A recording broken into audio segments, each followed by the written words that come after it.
This is a story about the word we. It is a small word, just 2 letters, but in the mouth of a narcissist, it is the most dangerous weapon in the dictionary. It implies partnership. It implies shared burden. But mostly it is used to disguise theft. My name is Andrea, and for 10 years I was the silent partner in a business called Derek's Ego. I didn't know it at the time, of course. I thought I was just being a good sister. I thought I was holding the family together after our parents died. But I wasn't holding anything together. I was being used as a structural support beam for a house of cards that my brother, Derek, was building on a foundation of lies. If you have ever been told that you are too sensitive, or that you need to tighten your belt for the family while everyone else is buying champagne, then you know exactly what I am talking about. This is the story of how I lost my car, my home, and my dignity in the span of 24 hours, and how, in the darkest, dirtiest corner of my life, I found a key to a vault that my brother had forgotten existed. It didn't start with a shout. It started with a piece of paper, a crumpled receipt to be exact. It hit me in the chest and fluttered to the floor, landing next to my shoes in the pristine, marble-tiled kitchen of the penthouse. I looked down at it, then up at my brother. Derek didn't even look up from his phone. He was scrolling through Instagram, his thumb moving with a frantic, manic energy. "I sold your car," he said. His voice was flat, devoid of any emotion, as if he were telling me he had finished the milk. The words didn't make sense at first. They were just sounds. "You, what?" I managed to whisper. "My cards got declined at the caterer an hour ago," he continued, still not looking at me. "The investors were watching. I needed cash right now to cover the deposit. It was an emergency." I stood there, frozen in the blast of the air conditioning. The penthouse was always freezing. It was a fortress of solitude for Derek and his wife, Camille, a climate-controlled bubble where the real world couldn't touch them. "Derek," I said, my voice trembling, "you sold my Honda. I pay for that car every month. It's how I get to work. It's how I survive." He finally looked at me. His eyes were cold, devoid of the brother I used to know. "It is titled in my name, remember," he said, a smirk playing on his lips. "Your credit was trash, so I did you a favor. Legally, it is my property. I liquidated it. I barely got enough to cover the champagne for the mixer tonight. Next time, buy a better car if you want it to matter." I felt a lump in my throat the size of a golf ball. I swallowed it down. I looked at him, really looked at him, in his tailored suit that cost more than my yearly rent used to be. Then I looked at Camille, who was lounging on the sofa in the next room, giggling on a FaceTime call. She didn't even glance my way. This wasn't a family. It was a dictatorship, and I was the peasant who had forgotten her place. I didn't scream. I didn't cry. I just stared at the floor, realizing that the person standing in front of me wasn't my brother anymore. He was a stranger who wore my brother's face. The air in Los Angeles that week was heavy, thick with a historic heat wave that made the sidewalks radiate heat well past midnight. But inside the penthouse, you would never know it. The air conditioning was blasting at Arctic levels, a constant hum that drowned out the silence between us. I went to bed that night with a knot in my stomach, but I tried to sleep. I told myself it would be okay. I told myself I could figure it out, but sleep was a luxury I wasn't allowed to keep. At 2:00 in the morning, my bedroom door banged open against the wall. The sound cracked through the silence like a gunshot. I sat up, heart hammering, blinking against the harsh hallway light. Derek stood in the doorway. He was in his pajamas, a silk set that probably cost $1,000. In one hand, he held a large black garbage bag. He tossed it onto the floor at the foot of my bed. It landed with a heavy plastic thud. "Get up," he said. His voice wasn't loud, but it was edged with a manic irritation that I knew all too well. It was the voice of a man who had been nursing a grievance for hours and was now ready to strike. "What, Derek, it's 2 a.m., I stammered, rubbing my eyes. "I don't care what time it is," he snapped. "Camille needs this room. She's doing a closet reveal for her live stream tomorrow, and your junk is ruining the aesthetic. You're cluttering up my house." He kicked the bag toward me. "I packed for you. Consider it a courtesy. Now get out." I looked at the bag. He hadn't packed. He had shoveled the top layer of my life into a hefty sack like it was yard waste. My books, my clothes, my toiletries, all jumbled together in a crinkled black mess. "Where am I supposed to go?" I asked, my voice flat. The shock was wearing off, replaced by a cold, hollow dread. "You sold my car." He laughed, a short, sharp sound that had no humor in it. Go live in the warehouse, it's empty. At least there you'll be with your own kind. He paused, his eyes narrowing. Trash. He turned and walked away, leaving the door wide open, a final gesture of disrespect. I sat there for exactly 10 seconds. A younger version of me would have cried. She would have run after him, begging him to be reasonable, promising to hide my things better, apologizing for existing. That version of me had been his doormat for a decade. But something happened in that moment. That version of me evaporated the moment he pawned my keys for champagne. She was replaced by someone harder, someone colder. I stood up. I put on my jeans and my boots. I picked up the garbage bag. It was light. Apparently my value in this house weighed less than 20 pounds. I walked past the master bedroom. I could hear Camille inside, complaining about the lighting for her video, oblivious to the fact that her sister-in-law was being thrown out onto the street. I walked past the kitchen where my car money had been turned into empty bottles of Dom Perignon. I walked out the front door and let it click shut behind me. That click sounded like a gunshot. It was the end of something. The elevator ride down took forever. I watched the numbers tick down, 20, 19, 18. Each floor felt like a year of my life I was shedding. When the doors opened to the street, the heat hit me like a physical blow. It was suffocating, a wall of hot air that smelled of exhaust and distant wildfire smoke. I hoisted the bag over my shoulder and started walking toward the night bus terminal. It was a 3-mile hike through Santa Monica, past closed boutiques and silent homeless encampments. The city was asleep, but I was wide awake.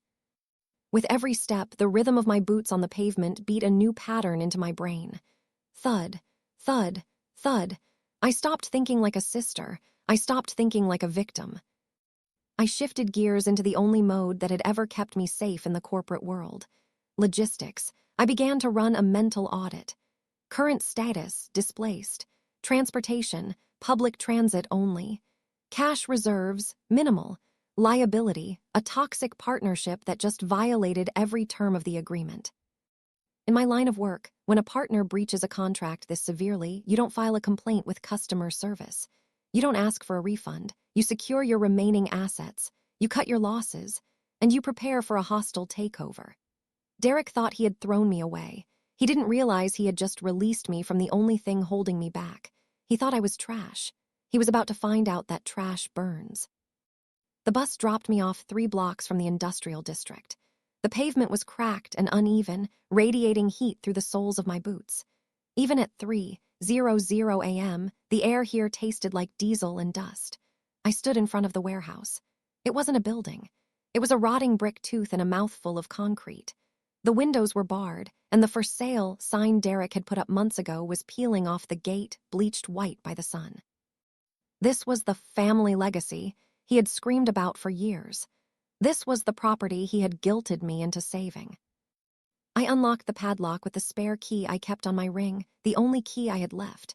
The heavy rolling door groaned as I shoved it up, the sound echoing like a scream in the empty street. Inside, the heat was suffocating. It was hotter than outside, the air thick and stagnant, smelling of old cardboard and neglect. I used my phone flashlight to sweep the room. Piles of actual garbage, broken pallets, and industrial debris littered the floor. It was a tomb. I cleared a space in the corner, kicking aside a rusted paint can, and sat down on my trash bag. For the first time in 10 years, I stopped moving. And in the stillness, the math finally caught up to me. I sat there in the dark and replayed the last decade. My name is Andrea. I am 29. And for my entire adult life, I have been the silent partner in a business called Derek's Ego. It started small. When our parents died in a car crash 10 years ago, Derek took the lead. He was 25, I was 19. He was the man, the visionary, the CEO of nothing. He told me I was too young, too fragile to handle the estate. He said, "I'll take the burden, Andrea, you just focus on school." And like a fool, I believed him. So the deeds went in his name. The accounts went in his name, but the bills came to me. I remembered the winter the heater broke in the penthouse. Derek was in Aspen networking. He called me, frantic. "We need to fix this, Andrea. It's our home." I paid the $3,000 for the repair on a credit card that I was still paying off 3 years later. I remembered when the property taxes on this very warehouse were delinquent. He told me, "We're going to lose the family legacy if we don't act." I drained my savings account. Money I had saved for my own apartment, to pay the county. He loved the word we. We are building an empire. We are in this together. We need to tighten our belts. But tonight, sitting on the dirty concrete, I realized the translation. In a toxic family, we is the most dangerous word in the dictionary. It is a linguistic trap. When there was a debt, it was ours. When there was profit, it was his. When there was work to be done, it was a family obligation. But when it came to ownership, authority, or credit, the we evaporated instantly. He sold my car because he truly believed he had the right. He didn't see it as stealing from his sister. He saw it as liquidating an asset that belonged to the corporation of Derek. I was just an employee who had gotten too comfortable thinking she had rights. He kept me poor so I would stay dependent. He kept my credit score low so I couldn't buy my own place. He engineered my desperation so that living in a warehouse would feel like a mercy rather than a punishment. I looked around the dark, sweltering space. He called this place a burden. He called it a rot that was dragging down his portfolio. But as I stretched out on the hard floor, using my bag of clothes as a pillow, a strange thought occurred to me. He never came here. Derek was terrified of dirt. He was terrified of manual labor. He treated this place like a radioactive zone, only useful on a balance sheet. He hadn't set foot inside these walls in 5 years. That meant he didn't know what was in the corners. He didn't know what was behind the drywall. He thought he had exiled me to a prison. He didn't realize he had just given me sole custody of the only thing he hadn't ruined yet. 7 days passed. The temperature hit 104 degrees. The warehouse was an oven. The air inside shimmered with dust and stagnation. I had found a routine. I cleaned up a small corner. I used the gym membership I still had to shower. I ate cheap food from a nearby taco truck. I was surviving. I was sitting on a crate, auditing my remaining cash reserves when the side door banged open. Derek stormed in. He was wearing a linen suit that probably cost more than my entire education, but right now it was stained with sweat. He looked out of place, like a peacock in a landfill. He didn't say hello. He threw a red envelope at my chest. It hit me and fluttered to the concrete floor. "Pay it!" he snapped. I picked it up. Final disconnection notice. Los Angeles Department of Water and Power. The amount due was staggering, $4,000. "You've been squatting here for a week," he said, wiping his forehead with a silk handkerchief. "And you haven't even transferred the utilities. I got a call from the collection agency today. Fix it, Andrea. I'm not paying to keep the lights on in a dump." "I haven't used any power, Derek," I said calmly. "I'm charging my phone with a solar bank. I haven't even turned on a light bulb. Look around. It's pitch black." "I don't care what you're doing. The bill is in the estate's name. That means it's my problem. Transfer it to your name today, or I'll have the meter ripped out."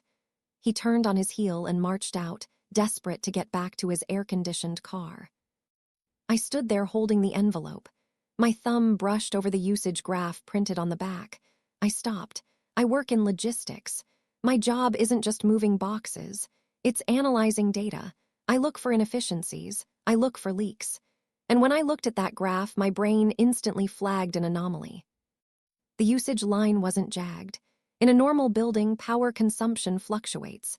It peaks during the day, drops at night. It spikes when machines turn on. But this line was flat. It was a straight horizontal line across the entire month. High consumption, constant draw, 24 hours a day, 7 days a week. That isn't lights. That isn't a forgotten refrigerator. That is life support.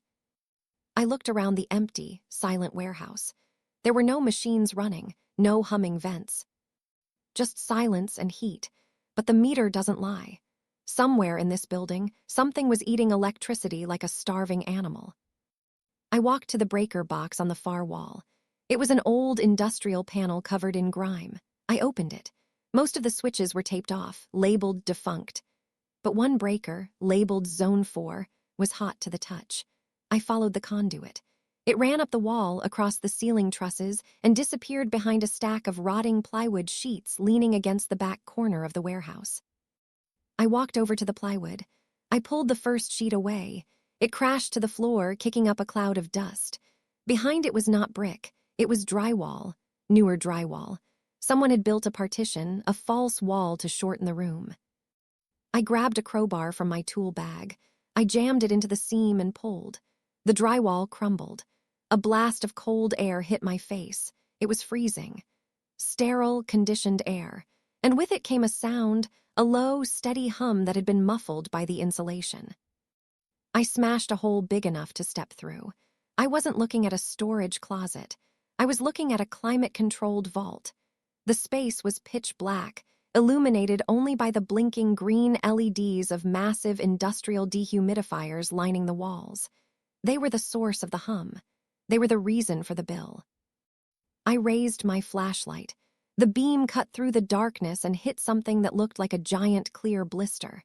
It was a car capsule, an inflatable storage bubble used to preserve high-end vehicles in a vacuum.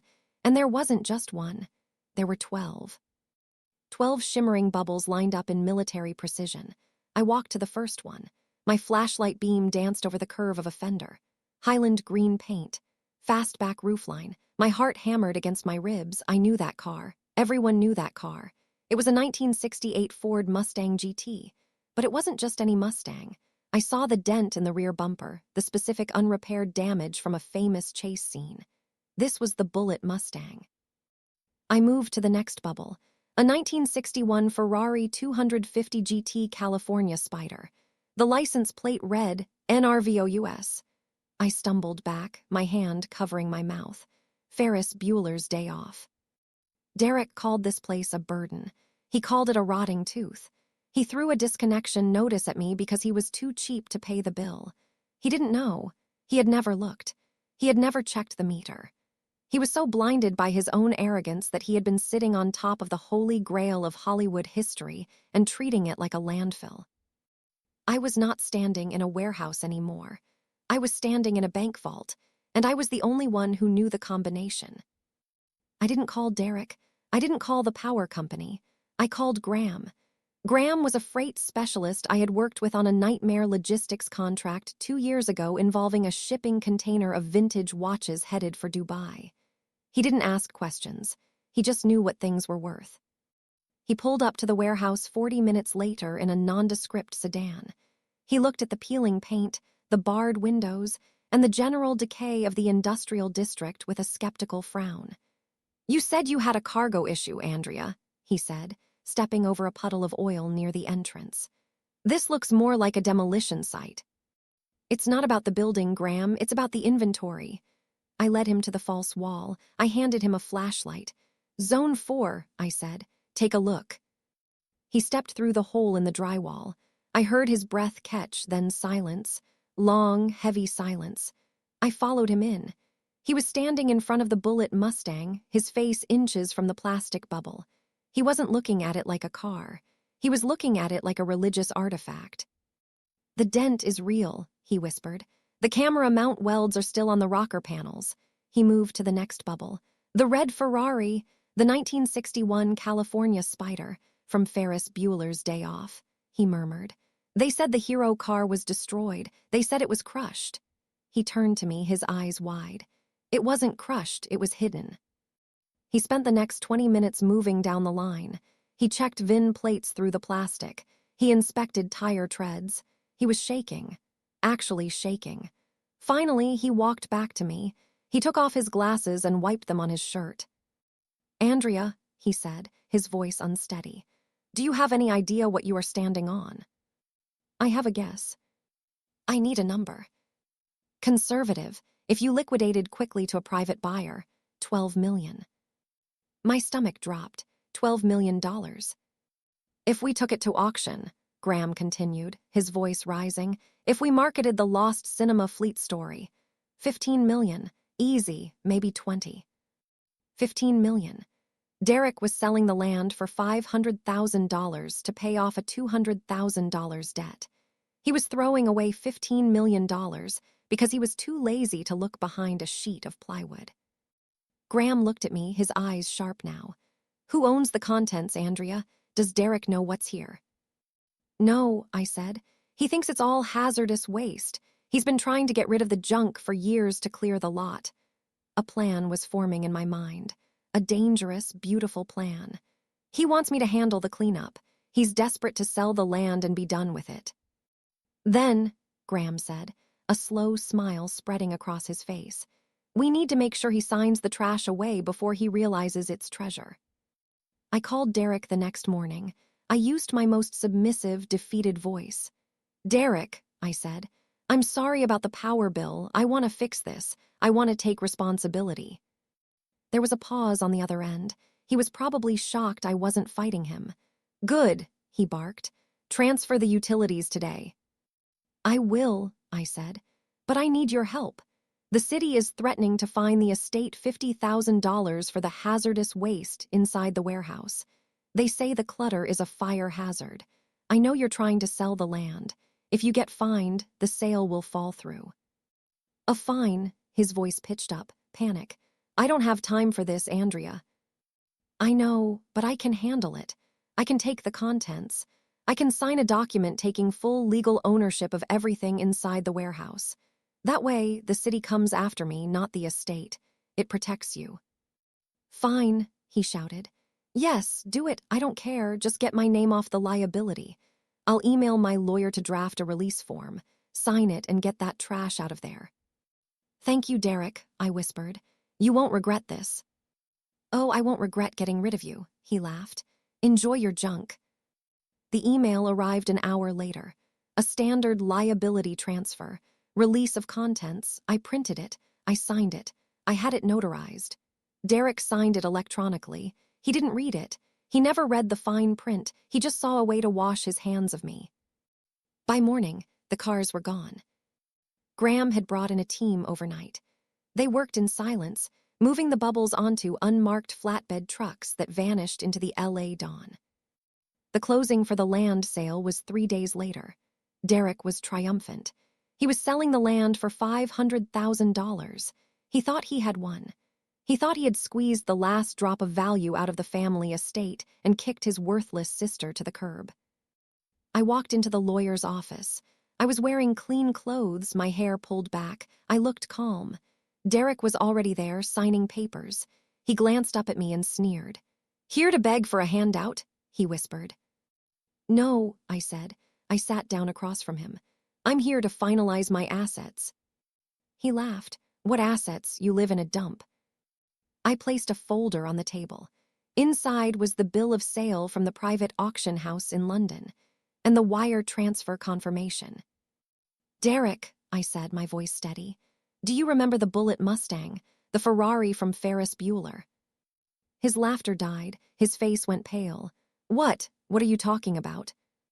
"The cars behind the drywall, the ones you signed over to me 3 days ago. The trash." I slid the paper across the table. "They sold for $16 million. The room went silent. The lawyer picked up the paper. His eyes widened. He looked at Derek, then at me. Is this legitimate?" "It is," I said. "I have the certificate of authenticity. I have the release form, signed by Mr. Derek Reynolds, transferring ownership of all warehouse contents to me." Derek stood up. His chair scraped loudly against the floor.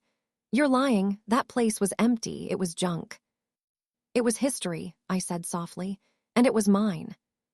He lunged for the paper, but the lawyer pulled it away. "Mr. Reynolds, you signed the release. It's a binding contract. You transferred ownership of the contents to your sister. The sale is legal." Derek's face turned a mottled red. He looked at me, his eyes filled with a hate so pure it was almost beautiful. "You stole from me," he hissed. "That was family property." "No," I said, standing up. "It was my property.